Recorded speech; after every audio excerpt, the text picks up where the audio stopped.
What is a cluttered aura? How can the opinion and thoughts of others get stuck in your energetic field? What is your analytical mind and why should you clean it? Learn tips to clear the clutter from your analytical mind and aura as we continue our month focusing on back to school. Does your clutter own you? On Clear Your Clutter Inside and Out, we'll teach you how to become aware of your clutter along with action steps to declutter and create the life you desire. Come on, let's get started. Today's episode was inspired. I chose to interview Judy. Judy was my first spiritual teacher when I was just beginning the path to consciousness, enlightenment, being a better person. I could not have asked for a better teacher. I've been doing this studying and learning for probably about 15 years or so. I've studied with a lot of different people, read a lot, and I know how fortunate I was to have her at the beginning of my journey. Talk about someone who doesn't put their ego into it. She's one of the most ethical people I know. And when we graduated, the first thing she said to myself and classmates were, "We're colleagues now." She didn't see herself as above anyone. I can't tell you how significant that is because there are so many people who choose to see themselves as above you and not as equal. I'm the spiritual master and have all the answers. Judy, like me, knows that we all have the answers within, and it's just her job to help facilitate us finding that. We're at different places on the spiral. No one is better than another one. And I see this, unfortunately, a lot in the spiritual community. And if you've been listening or watching for a long time, you know I went through really not so fun thing with a mentor last year. And when I couldn't get past that, Judy was the person I called. I have been grieving something, probably the biggest challenge in my life. And Judy is who I reached out to. I've been challenged with trusting people, and remembering that I had Judy was really fortunate to me because I knew I needed to support and needed to reach out. And so I'm very fortunate. Judy has a special place in my heart and always will. It's kind of like that awesome kindergarten teacher or first amazing coach or art teacher you might have had. And Judy has the best laugh ever. She has a great smile. And I know even if you're listening, you will be able to feel that. A note, Judy's going to do an exercise. I ended up doing it with her. I normally know not to do that because I can get lost. So I'm sort of out of it at the end. But if you're listening or watching, do not do the exercise unless you are at home. Don't do this driving. Today's a treat to sit back and enjoy. Metaphysical minister, clairvoyant, energy healer. Judy Nelson is a gifted spiritual clairvoyant. Her joy is helping people find their true selves so they can walk their most fulfilling path in life. Judy began her metaphysical studies in 1984 at the Berkeley Psychic Institute and continued her studies at Clearsight, an internationally acclaimed spiritual school. Judy became an ordained metaphysical minister in 1994 and a master practitioner of clairvoyance. Currently, she is teaching clairvoyant and energy programs in Los Angeles, as well as intuitive courses in Tokyo, Japan. Welcome, Judy. Welcome. Hi, Julie. I am so excited to interview you. As I mentioned in the introduction, you're one of my all-time favorite people, and as well as my first real teacher on my spiritual journey. So I'm very excited and honored to have you on today. But let's get started. What is an aura? An aura is the electromagnetic field around your physical body. It emanates out of your chakra system, so it acts as an interdimensional portal for information to come into your awareness to help guide you in the highest way possible. It's also where you work on things. So if you wanted to create something in your life, you're opening up all kinds of energy in this electromagnetic field around your body to work on it, to craft it so that it is what you want to create. And the energy in the aura, the cleaner it is, the higher vibration it is, the more you're able to create what you really want in life. Fantastic. And as I talk a lot, whether you believe this from a physics perspective or a spiritual perspective, everything is energy. And so you're creating, your thoughts create your reality and all of that. And so it's really important to keep our aura clear and clean. So how does our aura get cluttered? Like what's going on or maybe cluttered's not the right term. Would you call it junked up, or you use the term, I would use clutter, but please feel free to explain what you would call it and what happens when it gets cluttered. What's going on? Clutter is an amazing word for what happens because as humans, we're collectors. We collect thoughts and ideas, and we're picking up on other people's opinions about us and about issues, and we're weighing this versus that, and then how do I feel about it, and then how does my family feel about it, and then how does my sweetheart feel about it. So we are constantly picking up information and trying to use it to figure things out. The thing is that you truly know what's best for you, and you truly know what matches you. Mm-hmm. And it all gets really confused when you start weighing in on what everybody else thinks. So by having all that clutter in your aura, other people's beliefs, other people's opinions, other people's thoughts, you can't find your own information. Then you might make decisions based on what everybody else thinks is right for you, and it ends up not being what's right for you. Your intuition and your inner wisdom really does know what's right for you. So it's easy to hear it and know it when you get into a practice of clearing that clutter out of your aura so that you can get in touch with your own information that works best for you. I absolutely love that. When I work with a client, I say to them, you know what's best for you. I don't. It's simply my job to support you in figuring out what that is. Now, if someone is new to this, Judy, and the concept of having an aura, how would they know? And I think you did a good job of explaining it a little bit, but are there any ways to tell that the aura is kind of cluttered? When we're going to get into the analytical mind a little bit later, but would it be because you're indecisive or you maybe overwhelmed? Or are there any ways to tell that our aura is cluttered? What would be for someone who's just new to this? How would they know?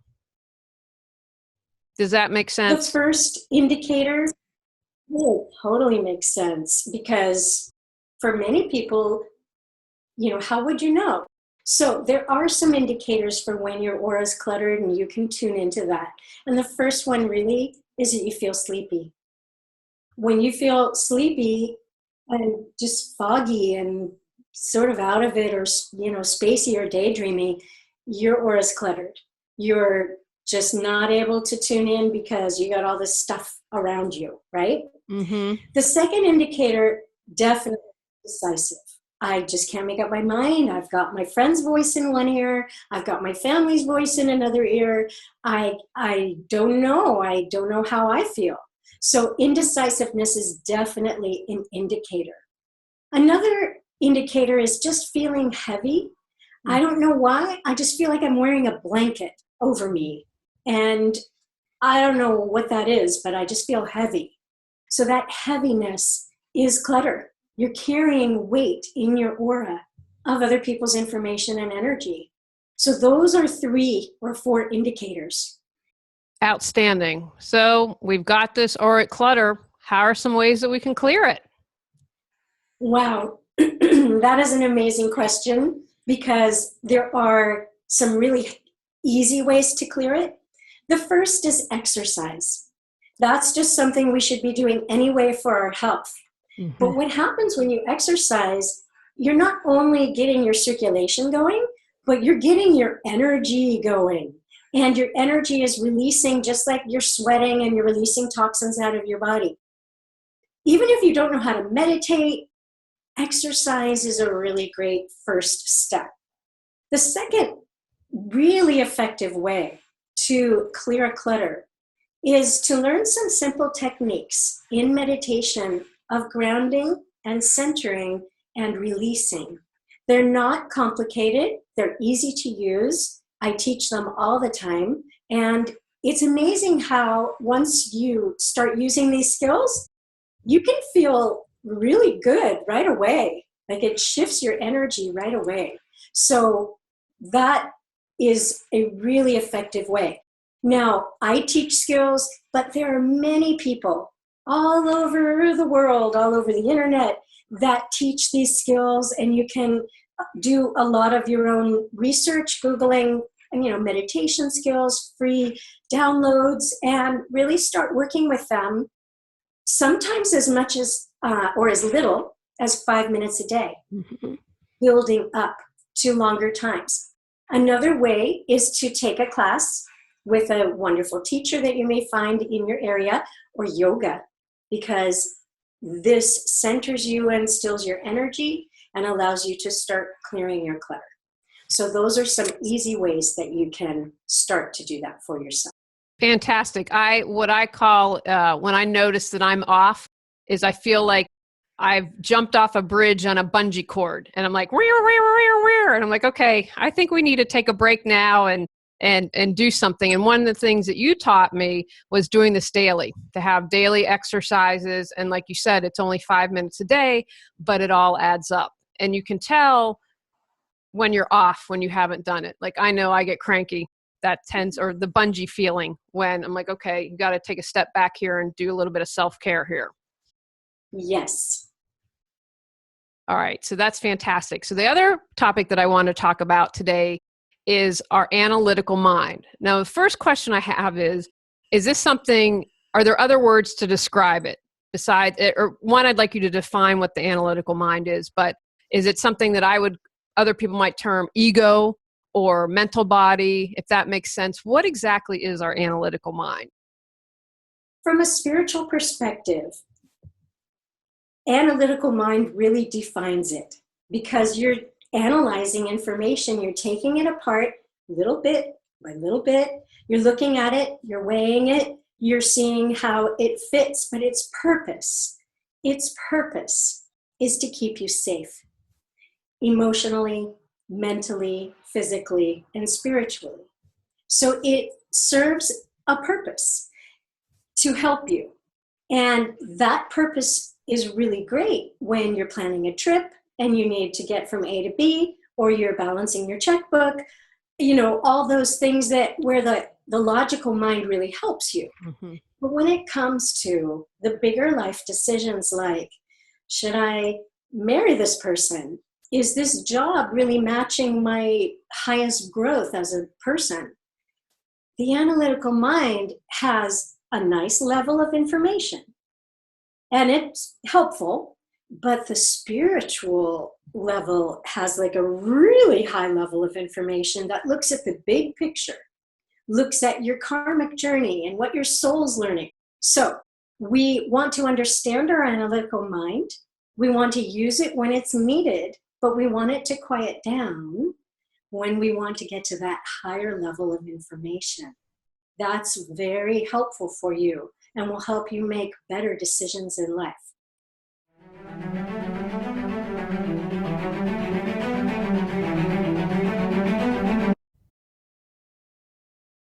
Started to organize and got stuck? Need questions answered or customized solutions? Looking for a professional organizer to bounce ideas? Go to reawakenyourbrilliance.com to learn how Julie Coraccio can help.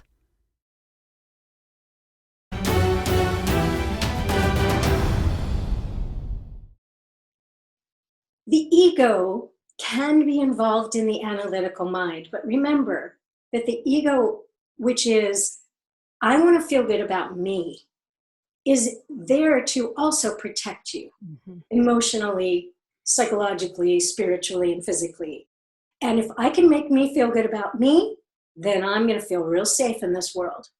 So it's something that we want to love and work with, but put it in its place. Like, I want to understand you and what you're trying to do for me, but you are not my ruler. You are not running my life. So all these different aspects of us are necessary.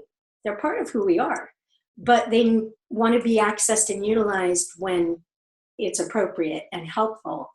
and not when it's limiting to you. And when your spiritual self could do a much greater job in guiding you. Now, can you share with us, this popped into my head when you were talking, and I'm going to share a very kind of silly example, but it just happened to me this morning, because I want to talk about how do we know when it's our intuitive soul, higher self voice versus the analytical mind. So I'm playing cards with my husband, and I'm competitive, working on that. I really like to win. And so we're playing double solitaire. And in this game, if you make a mistake, you can be given cards. And every single game, my husband gives me cards because I make a mistake. So I really like to win in this particular game. So at the board at the top, a card came open. And I put the jack up. And as I'm thinking about, what's the next card going to be? And you want a king at the top because you build down from that. And I didn't listen to my intuition. And I put the jack up, and the next card was a king. And I laughed, and I said, I didn't listen to my intuition. Now, that's a really kind of fun, minor thing, and the competitive side wanted to win. But I know I'm not alone, and that in a situation like that, I lost the game, big deal. But on more important things like, really, who is this the right job, or who should I marry, or can I trust this person? The analytical mind takes over. So how do we know, how do we know the difference between the analytical mind and our soul or intuitive voice speaking? It takes practice, because our analytical mind has been in charge for our whole life. So it's used to being the strongest voice that you hear. So you want to start practicing through the activities that I've mentioned. So let's say we use exercise, for example. After you exercise, then you sit for a moment in this nice, relaxed, calm state. And you call in your spiritual self to come right above the top of your head to really dialogue with you. And you ask it a question about your life or about a relationship. And you listen. That's how it starts. In meditation, you clear, and then you ask a question and you listen. That's how it starts. Now, it starts as a whisper, because it's your spiritual self is saying, well, you haven't been listening to me for all these decades, are you going to listen now? So it starts as a whisper. But then with practice, the whisper grows to a conversation. And then there are times where it'll just yell like, no, don't stop. So that takes practice, and that takes building that relationship and trust. A lot of times your spiritual self sees this huge picture way beyond what the analytical mind can see. And it will give you an answer that doesn't feel logical, so you're not used to trusting it. Well, it's seeing so much more, and it's basing its information on so much more that the analytical mind can't even be aware of. So it may not make logical sense. Like there might be a king coming up next. Yeah, right. But it saw it, and it saw the big picture. So we want to really start to trust those whispers that grow into a conversation, that grow into, I'm going to just drop this information in because you really need it right now. And let it be a beautiful blossoming of your relationship with your higher self through these activities. Meditation is the fastest way to make the whisper grow to a conversation. I moved to Raleigh because the program I had graduated, the program that I did with Judy, and probably a month or two, I was meditating and I heard move to Raleigh. Now it took a year for everything to kind of come together and happen. And I trusted that. Everyone thought I was nuts because they're like, why would you leave LA? And, why would you move to the South? Okay. Fair question from all. But I knew enough, especially since I was as clear as I could be at that point in my life. I knew, okay, that's my inner voice, and to debate it, to not challenge it. I've had my great moments in my life where I've listened and I haven't debated and I haven't challenged it. And so, like you said, meditating and practicing is so important. So can you share with us ways, how does our analytical mind become cluttered? How does it get filled with all that junk and stuff going on? Our analytical mind started this process as a very young child. As a very young child, you have your impulses and urges, which are not always understanding how the world works. So my ball went across the street, I want to run and get it. That's, your analytical mind going, let's go get the ball. When in fact, you need to learn to look both ways before you cross that street. So you do need to learn. So you're being taught by people, by your family, by your teachers, by your neighbors, by your other friends, and you're getting a lot of input. And some of that input is definitely needed to keep you able to function well in the world. What happens is that input starts to be all you hear. So it all goes in, and the wisdom that wants to also come in is, not listened to. It's not feeling logical. It's not coming from all these sources I'm used to it coming from. I'm taught not to trust that voice. I remember being about 3 years old or so and turning to my mom and saying, Mom, why are you mad? I knew she was mad. And her saying, I'm not mad. So now I'm not trusting my intuition and my way to sense energy and information because I'm being told that I'm wrong. Like, don't listen to that. I'm not mad. But she was mad. So, all our life we're taught not to listen to our information, our intuition. So we stop. Everything then goes in, clutter, clutter, clutter, no room for our wisdom, our voice. So now as an adult, you are seeing, wait, people aren't always telling me the truth. Wait, people aren't really owning up to what's going on with them. I'm picking up on it. And you know what? I'm starting to see that I'm right. And I need to start clearing away all this other information because I'm going to operate better now in the world by following what I know is really happening. Mm-hmm.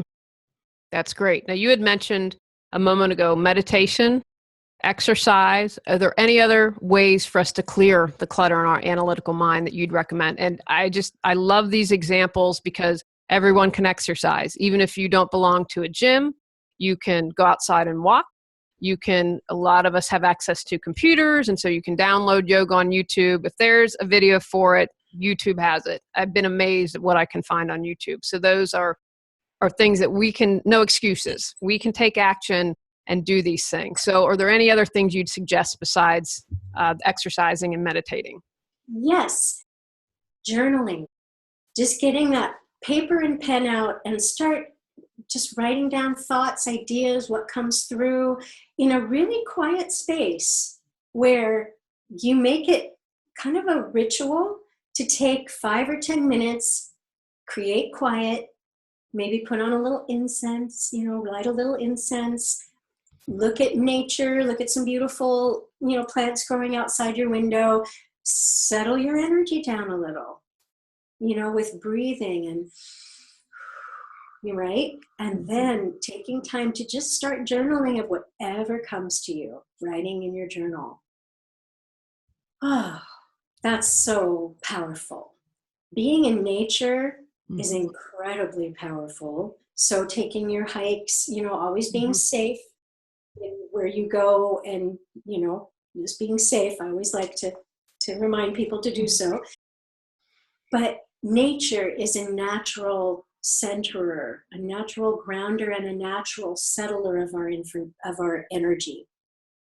There are some wonderful herbs that are not hallucinogenic or anything like that, but are gentle ways to relax our energy that don't have toxic side effects or anything. One of the herbs that you can make as a tea is damiana.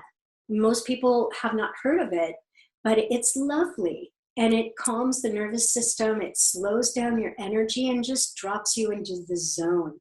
There are some other herbal teas like that, like blue lotus. So maybe exploring some of the natural things that occur and grow on our planet that are non-addictive and hallucinogenic or anything like that, that are really actually healthy for you to be drinking, but also just relax you into that way to tap in to your own spirituality. And I've also noticed when I'm doing a practice regularly, it just flows. Like I use a term, it feels like boom, drops into my head. Mm-hmm. It's just there. And I'm not fighting. I'm not like, give me answers, da, da, da, da, da. But if I do that regular meditation, then it comes in. I don't even have to ask. And I'm like, but because I'm paying attention and know, okay, that's my sovereign self, that's my higher self, that's the intuitive that's coming in. Yes, because the whole idea with spiritual connection with yourself is not to be talking so much with your higher spiritual self, but rather to be still so that you can hear. Now, would you be willing, and this is your choice and anything you'd want to do, would you be willing to lead us in an exercise? Does the thought of clearing your clutter overwhelm you? Clear Your Clutter Inside and Out has 21 standalone chapters to fit your schedule and lifestyle. Stop being afraid, gain clarity, and go at your own pace. The Clear Your Clutter Inside and Out workbook lets you record your thoughts step by step as you go through the book. Free MP3 meditation with purchase. Get control of your clutter so your clutter doesn't control you. Reclaim time, money, sanity, and resources. Learn more at reawakenyourbrilliance.com and also available for purchase on Amazon. In the style that I work with, we do our meditation sitting in a chair with your shoes off so that as your feet are flat on the floor, they can start to naturally open up the soles of the feet, your feet chakras, and connect with the earth energy. In meditation, you are really connecting two parts of who you are. There's a part of you that is very much of this earth and vibrates with the natural energy of the earth. But there's another part of you that is very spiritual and vibrates with the energy of the universe. So in meditation, you want to connect with the earth, and then you want to open up to your higher spiritual self and the universal light and level of information. So by sitting in a chair, feet flat on the floor, you're starting to connect with the earth. Then you want your palms face up on top of your thighs with your fingertips not touching. And that's because you have chakras in the palms of your hands, but you also have chakras in each of your fingertips. And once you start meditating, everything opens up and starts to just release and receive information and clear. So you want to have those hand chakras face up, palms face up, fingertips not touching. Then you want to close your eyes because your focus is now turning inward. And that ability to tune out the external world and start tuning into the internal world will happen as you close your eyes. So if you'd like to do this right now, just sit comfortably in a chair, shoes off, feet flat on the floor, palms face up on top of your thighs, fingertips not touching. And remember, this is recorded, guys. And so you can watch it again and again. So if you're driving, I know some of my listeners drive and listen to the podcast. So please do not do that now. Thank you. Yes, you certainly do not want to do this while you are driving. You also want to do this in a private space where people aren't going to be looking at you going, are you meditating? Ooh, what are you doing? And then they kind of throw their energy on you. So you want to be in a nice quiet space by yourself, okay? Feet flat, palms face up, close your eyes. And meditation can really drop in as you start to slow your breathing.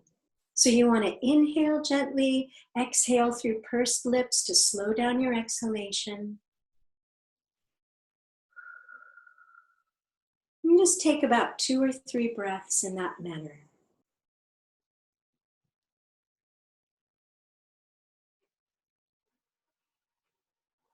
Image that you have roots growing out of the soles of your feet, down through the floor, down through the earth, going deeper and deeper into our beautiful, rich earth, all the way to the center of the earth, where there is a very huge ball, and you root directly into it.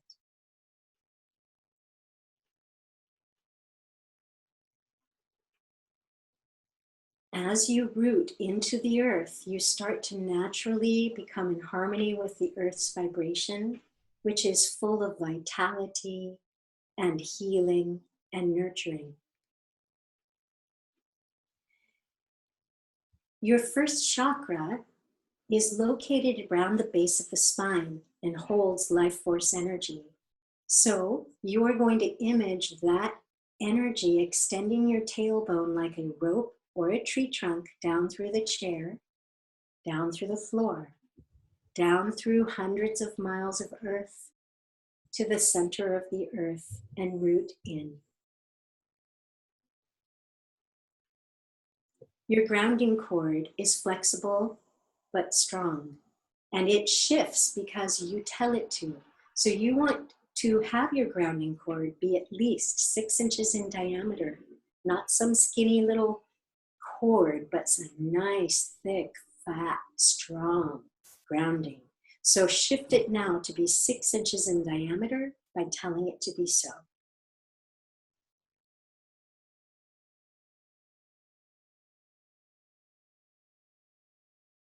Place a ball of golden light under your body and let it sink down your grounding. And as it sinks down, it gently, gently cleans it off and goes all the way to the center of the earth, where any unwanted energy will melt or explode into usable light.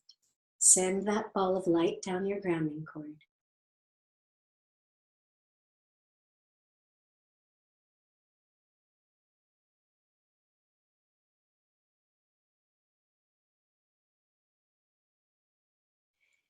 In order to clean the clutter in our analytical mind, we're going to place our conscious awareness in the center of our head. So you're going to image an imaginary line from the top of your right ear to the top of your left ear through the center of your head. Another imaginary line from the front of your forehead to the back of your head through the center of your head. Where the two lines intersect, create a little chair that's so comfy. Put it right on that spot. Now image yourself about 2 inches high sitting down in that chair. This places your conscious awareness in the center of your head, right behind your beautiful third eye that can see energy, and where you are not in your analytical mind, but rather in your intuitive mind. Now the front of your forehead can open and close because you have your third eye and your sixth chakra right there. So I'd like you to open it like the lens of a camera. And in front of you, about 3 feet or so, I'd like you to place a big golden box.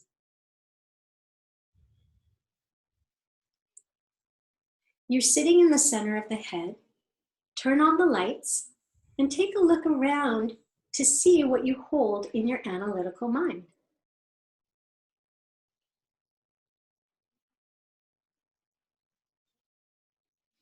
You might see other furniture in there, like a desk, a lamp. You might see stacks of papers of all the projects that you're working on. You might see visitors floating around like their little face bubble floating around inside the center of your head, your analytical mind. You might see cobwebs, fog. There's all kinds of interesting things you might see in there. Ideally, we want that whole space to be just you sitting in a chair. So anything else is going to be taken out the front of your forehead and dropped into that golden box. So take all your thoughts out, drop them in the box.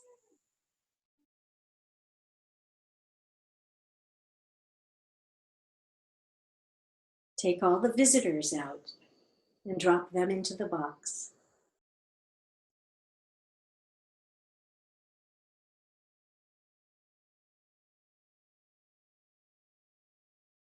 Any projects, papers, furniture, take it out, right out of the center of your forehead and put it in the box.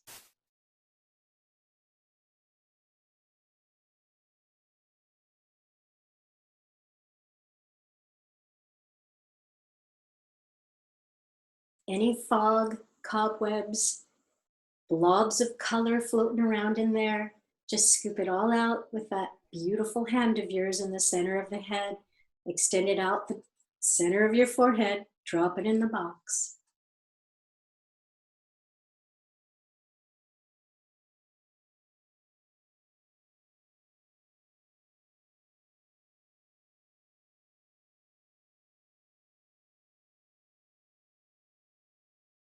Then put a lid on the box, and you're going to place that box on a beautiful raft on a beautiful ocean,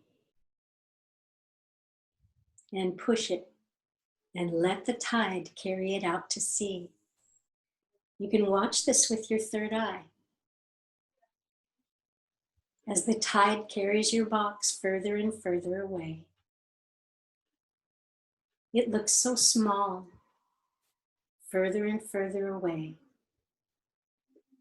further and further away, until it's gone.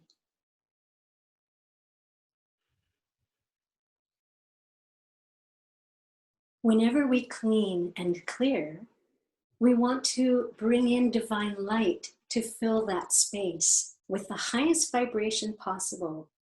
And what we found in our spiritual practice is that golden light is the highest vibrational essence that exists in the universe.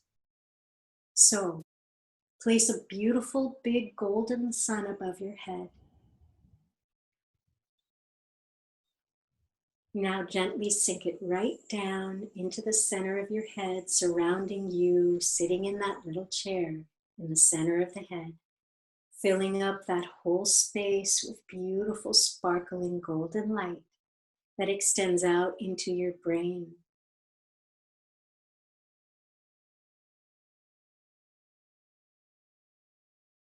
We've talked also about clearing our aura of clutter, so we're going to do a very quick add-on to this meditation for your aura. Violet light is an amazing clearer of energy. So place a violet colored sun above the top of your head. Ask any energy in your aura around your physical body that you're ready to release to turn bright red. Sink this violet colored sun down through the aura, melting around you and pulling the bright red down, down, down. As the violet sun sinks down, it absorbs the red all the way down to your toes and down your grounding roots all the way to the center of the earth. Pulling that out, pulling it out, sinking it down, down the grounding cords. When the violet sun reaches the center of the earth, all of that energy melts or explodes into usable light.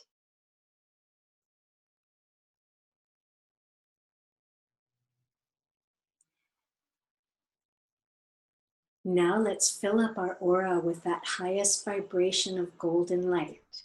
So place a golden sun above your head and sink it down into your aura around your body, and it fills up all of your aura so that you are filled down all the way to your toes in 360 degrees around your physical body, in front and behind, on right and left side, above and below. Take a moment and just breathe in the gold light.